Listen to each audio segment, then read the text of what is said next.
अस्सलाम वालेकुम नाज़रीन, आप देख रहे हैं जी एच एंटरटेनमेंट। मैं हूं ज़हीर अहमद। नाज़रीन, कुछ ड्रामों के ऊपर बात करेंगे, रिव्यू देंगे हम 2 3 4 ड्रामों का। शिकार का, झोंक सरकार, काबली पुलाव, तुम्हारे हुस्न के नाम और जीवन नगर। और इसके साथ साथ कुछ बात करेंगे कि हमारे जो सेलिब्रिटी हैं वो उसमें कौन कौन अब शामिल है जो कि गज़ा की सूरत हाल के ऊपर बात कर रहा है और इसराइल को मजम्मत कर रहा है इसराइल की। और इसके साथ जो हॉलीवुड की टॉप की एक्ट्रेस हैं उसके फादर ने, उसके वालिद ने क्या कहा है और उसने खुद क्या कहा था, इसके ऊपर भी थोड़ी सी बात करेंगे। शुरू करते हैं हम जो कल 2 ड्रामे लगे, हम झोंक सरकार से शुरू करते हैं। झोंक सरकार अपने पीक पे है और ये वाली जो एपिसोड थी जो कल लगी उसमें उसकी एंडिंग भी बड़ी ज़बरदस्त तरीके से ख़त्म हुई, जहाँ पे ससी ने गन उठाई हुई है और वो ड्रामे में के अंदर उसको दिखाते हैं कि जहाँ पे एंड होता है उसके घर में लोग घुस आते हैं। लेकिन ओवरऑल इस किस्त के इस एपिसोड की सबसे अहम बात ये थी कि इसमें सबकी पेटियाँ उतर गई हैं। अरसलान है और उनके साथ जितने भी SY कुंदन मसीह के बाकी सब की पेटियाँ उतर गई हैं। और तो और SHO जो थानेदार है वो उसकी भी उतर गई है। जानदाद की पेटी तो उसके करतूतों की वजह से उतरी है और किस तरीके से जिनका वो गुलाम बना होता है वो उसको ऑन करने से उसको डिसऑन कर देते हैं, उसे इनकार कर देते हैं, उसे बचाने के हवाले से, उसकी दिफा के हवाले से। लेकिन जो बात असल में है वो है जो मेन ऑफिसर्स दिखाए हैं अरसलान वगैरह, फरहान सईद। बड़ा अच्छा सीन था जिस वक्त उनको पेटियां उतार के थाने के अंदर हवालात के अंदर बंद किया जाता है और जिस तरीके से जो एक पुलिस कांस्टेबल था उसको लॉक करता है, रोता साथ कि मैं अपने अफसरों को लॉक कर रहा हूँ, उसकी चाबी नीचे गिर जाती है, फिर वो उठा के खुद देता है अंदर से जो फरहान ASP जो खुद जिसको बंद किया हुआ है और उनकी फिर भी हौसला अफजाई करता है। बड़ा अच्छा सीन था वो, उसके बैकग्राउंड म्यूज़िक भी बहुत अच्छा था। और उसके साथ साथ अब जो नूरी है उसमें भी सारा जो घेरा इसके गिर तंग होगा कि उसमें नूरी जो है वो भी करेगी जो कुछ करना है उसके ख़िलाफ़, पीरल के ख़िलाफ़। और मीरल को मेरे ख्याल में मार दिया जाएगा, मुझे ऐसे ही लग रहा है। और जो माशकी है, कालू माशकी, वो भी इनके खिलाफ वादा माफ गवाह बन जाएगा। और उसके साथ जो जैनी का कत्ल, वो जो कब्रिस्तान वाला सारा इशू हुआ वो भी इनके खिलाफ होगा, नूरी भी इनके खिलाफ होगी। और मुझे ऐसा लगता है कि जैसे जानदाद जो है SHO वो भी इनके खिलाफ अप्रूवर बनेगा, वादा माफ गवाह बन जाएगा। लेकिन ड्रामा जो है बड़ी दिलचस्प मराहल में अब दाखिल हो चुका है और बहुत ज़बरदस्त डायरेक्शन के साथ अंदर आगे जा रहा है। आगे आते हैं जनाब काबली पुलाव के ऊपर। काबली पुलाव जो है उसका बैकग्राउंड म्यूज़िक बहुत ही शानदार है। ख़ास तौर पे 2 किस्म का बैकग्राउंड म्यूज़िक उसमें चलता है। वो इतना शानदार है, उसको मैं यहाँ पे किस तरह एक्सप्लेन करूँ, लेकिन आप ख़ुद देख सकते हैं। जहाँ पे वो वीडियो देखता है अपनी उसकी बारबीना की, उसके मसदक के साथ, वो वहाँ पे उसके बाद जो सीन है मुश्ताक का, वो वाला भी बहुत ज़बरदस्त वहाँ पे म्यूज़िक है। फिर जहाँ पे मसदक का सामना करता है और उससे कुछ पूछना भी चाहता है, उससे कुछ बताना भी चाहता है, वहाँ बेहोश होती है जहाँ पे बारबीना, वहाँ पे मुश्ताक साहब के अंदर शायद पहले भी मैंने कहा था एहतशामुद्दीन जो हमारे बड़े माया नाजा एक्टर हैं और उसके साथ साथ डायरेक्टर भी हैं, उनके अंदर मुझे झलक नज़र आती है ख़याम सरहदी साहब की। क्योंकि ख़याम सरहदी साहब की जो कहना चाहिए फुटवर्क तो नहीं, एक्सप्रेशन थे और जो उनकी फीचर या उनको जो करते थे चेहरे को बार बार, उनका ये स्टाइल था, ये आंखें बंद करके जब तकलीफ़ में होते थे यूँ यूँ। तो एहतशाम साहब भी इस तरह तकलीफ़ के अंदर, फिर वो ख़याम सरहदी साहब का एक स्टाइल था कि आंखें बंद करके डायलॉग भी बोलते थे, तो इस तरह करके ना आंखें बंद करके तकलीफ़ में, इसमें अक्सर जगह पे आपको नज़र आता है। तो ये रिजेंबलेंस है, ज़ाहिर है इनका अपना एक अंदाज़ है ओवरऑल। ये नहीं मैं कहता, चलने का अंदाज़ बड़ा ज़बरदस्त है, जो दोनों हाथ पीछे बांध के चलते हैं, कब्रिस्तान से निकल रहे हों या वैसे आ रहे हों, वो बड़ा नेचुरल लगता है। वो उसके अंदर कोई किसी जगह भी बनावट नज़र नहीं आती। तो काबली पुलाव जो है वो भी ज़बरदस्त तरीके से आगे बढ़ा और बढ़ रहा है। और इसमें एक चीज़ थोड़ा सा मैं करना चाहूँगा, जिन लोगों ने इसकी सब टाइटलिंग की है, हम तो चले अंग्रेज़ी की सब टाइटलिंग भी कर लेते हैं। जहाँ पे बरबीना और मसदक बोलते हैं वहाँ पे जिन लोगों को पश्तो समझ नहीं आती, वहाँ पे उर्दू सब टाइटलिंग के ऊपर फ़ौरन अंग्रेज़ी की आ जाती है। यानी उर्दू की सिर्फ 1 सेकंड के लिए पॉपअप होती है, वो पढ़ नहीं पाता इंसान, बहुत किसी की अगर स्पीड थे तो तब भी शायद ना पढ़ पाए। तो साथ ही अंग्रेज़ी की इतनी बड़ी गलती कैसे कर सकते हैं? जिस वक्त आप पश्तो की उर्दू सब टाइटलिंग कर रहे हैं तो उस वक्त अंग्रेज़ी या तो ऊपर लगा दी जाती किसी जगह पे, एन उसी जगह पे लगाई गई है। ये ज़रा एक देखा जाना चाहिए था। दूसरा आते हैं जनाब सब और नसीर ड्रामे तुम्हारे हुस्न के नाम। तुम्हारे हुस्न के नाम के अंदर पाकिस्तान, एक दफ़ा अमिताभ बच्चन ने जिस तरह कहा था ना कि दिलीप कुमार के स्टाइल से बच के निकलना बहुत मुश्किल है, ये बहुत बड़ा एक एतराफ़ था उनका। यानी कि वो ये कहना चाह रहे थे कि शायद मैं भी उनको कहीं कहीं कॉपी करने की कोशिश करता हूँ या उनके। इसी तरह आज के दौर में नो डाउट कि शाहरुख खान साहब खुद किसी ज़माने में दिलीप कुमार साहब को कॉपी करते थे, उनके ऊपर छाप भी थी, लेकिन उनका अपना अंदाज भी है। दिलीप कुमार साहब ज़रा और तरीके से बोलते थे, इनका पॉजेज और इनका जो वॉइस मॉड्यूलेशन और अप एंड डाउन है वो ज़रा और तरीके का है। कुछ लोग उसको ओवर एक्टिंग भी कहते थे। लेकिन इस टाइम पाकिस्तान के अंदर, इंडिया का मैं नहीं कह सकता क्योंकि इंडिया के ड्रामे मैंने कभी देखे नहीं है, पाकिस्तान के ड्रामों में शाहरुख खान की झलक भरपूर नज़र आती है। आप शिकार के अंदर फैसल कुरैशी को देख लें, वो रईस वाला शाहरुख खान है।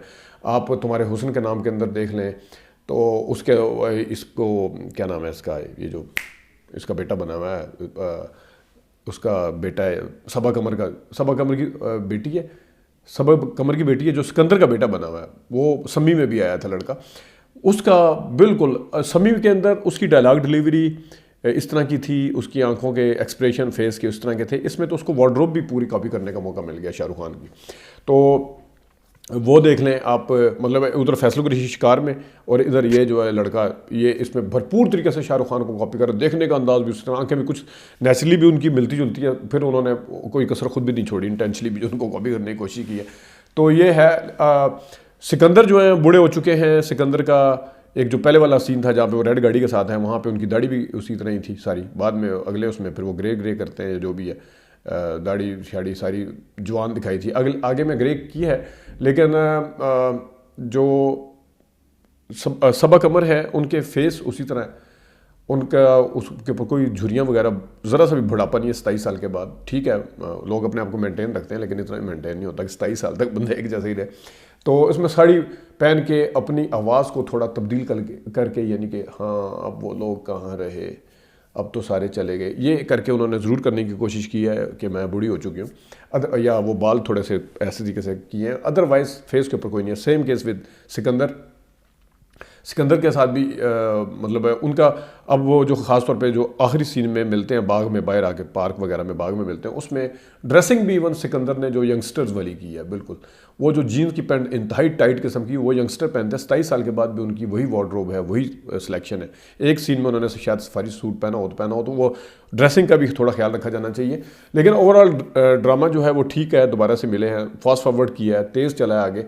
ज़रा सा शायद कहीं आपको इनकी आपस में जो मुलाकात है उसमें ज़रा सा जल्दी नज़र इसलिए आई है कि जो पीछे वाली किस्त थी उसमें ये दो लड़का लड़की यानी सिकंदर का बेटा और उसकी सलमा की जो बेटी है, उनको पूरी पीछे वाली पूरी किस्त में उन्हीं की दिखा दी गई थी। और शाहरुख खान की तरफ अगेन मैं हूँ, कभी आपने देखा होगा शाहरुख खान को इंटरव्यू देते हुए कि वो जब इंटरव्यू लेने वाला जब उनसे सवाल करता है तो वो सवाल के जवाब देने से पहले, उसके सवाल को ख़त्म होने से पहले जल्दी बोलते हैं। वो हमेशा आप बात करेंगे तो, और वो इतनी जल्दी पिक करते हैं और उनका रिएक्शन टाइम भी इतने जल्दी होता है कि सवाल को कंप्लीट होने के बाद वो एक कन्वेंशन स्टाइल होता था, बंदा सवाल किया किसी दिलीप कुमार से, नदीम साहब से, या वो सोचते थे पहले हाँ नहीं इस तरह नहीं, वो सोच के जवाब। शाहरुख खान कभी सोच के जवाब नहीं देता, तो उनका रेडीमेड आगे से जवाब होता है।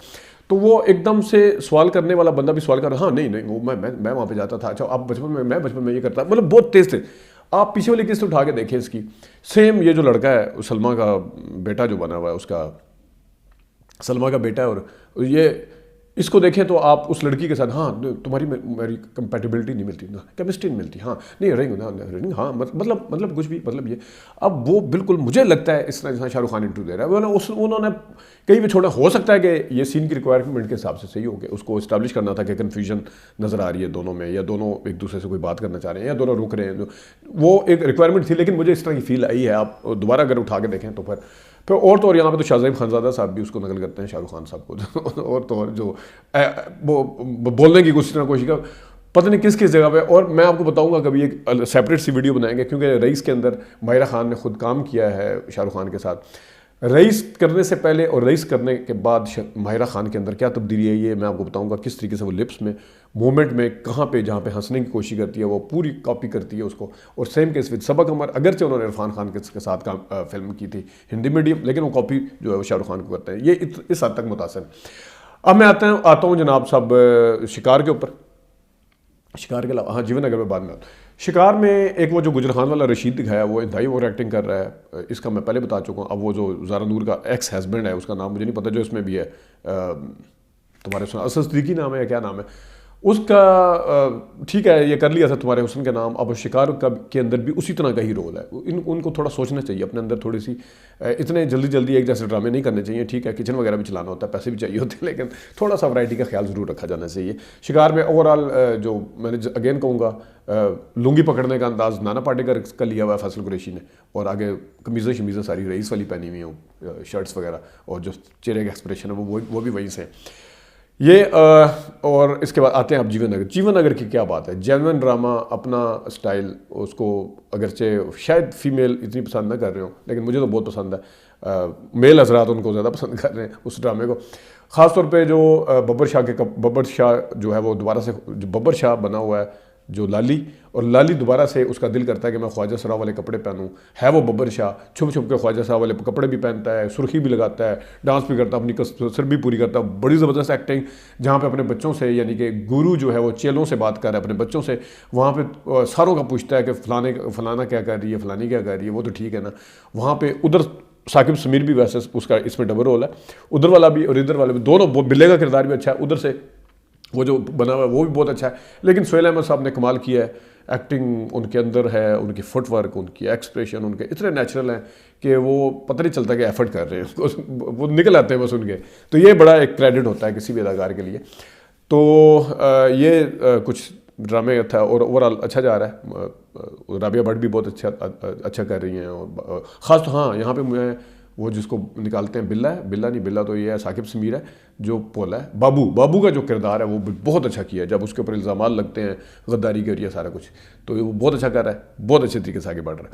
अब मैं आपको बताता हूँ, आखिर में आपने देखा होगा उशना शाह जो हैं वो भी इसराइल के ख़िलाफ़ और हमास की और फ़लस्तीन की हमायत में बयान दे रही हैं, और उनकी आती रहती हैं ट्विटर के ऊपर भी बड़ी एक्टिव हैं वो।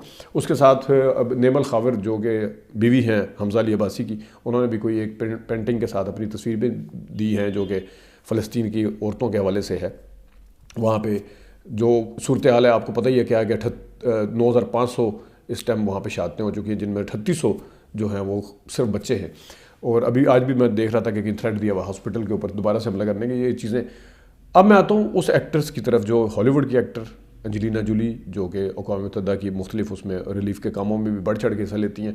उन्होंने कहा था कि इसराइल जो है प्रॉब्लम है, उनके वालिद ने उनको लताड़ने की कोशिश की है कि इसराइल जो है ये डिस्ट्रीब्यूशन खुदा की तरफ से थी, तुम खुदा को पहचानो, और खुदा ने ये किया, तुम कह रही हो इसराइल प्रॉब्लम है, अपने आप को देखो, तुम सच बोल रही हो, सच जानती हो या झूठ बोल रही हो, खुदा से डरो वगैरह, मतलब आप। लेकिन हिम्मत है एंजेलिना जूली की वहाँ पे रहते हुए भी सारा कुछ इसराइल के हवाले से उन्होंने आवाज़ उठाई है। उनकी आवाज़ ज़ाहिर है उसके अंदर एक अपनी अहमियत है।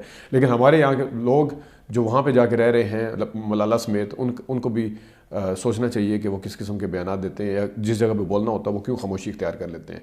सबको जब बाहर के किसी मुल्क के अंदर जब दूसरी कम्युनिटी या दूसरे मज़हब के हवाले से कुछ ज़्यादतियाँ नज़र आती हैं तो बोलते हैं, जब अपने मुसलमान भाइयों के ऊपर नज़र आती है तो कुछ लोग यहाँ पर खामोश हो जाते हैं। इनको सीखना चाहिए ऐसे लोगों से। नाज़रीन, अभी तक के लिए इतने अपना ख्याल रखिएगा, इजाज़त दीजिए, अल्लाह हाफ़िज़।